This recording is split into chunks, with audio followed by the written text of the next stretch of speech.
Slovenci imamo en strašen strah pred neuspehom. Pa poglejmo mene, politično sem strašno neuspešen. Praktično vse kandidature oziroma vse zgodbe večje, ki sem se šel, so bile neuspešne. Sem kandidiral za evropskega poslanca, mi ni uspelo.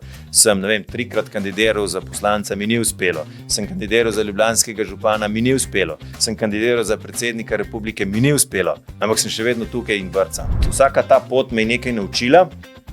Čist vsake od teh zgodb danes ne bi bil tu, kjer sem. Skratka, vsaka ti da nekaj, od vsake nekaj odzameš in vsaka te vodi naprej. 6 mesecev vsak dan delaš kampanjo za predsednika republike in potem za nekaj piškavih odstotkov izgubiš. To je strašno težko.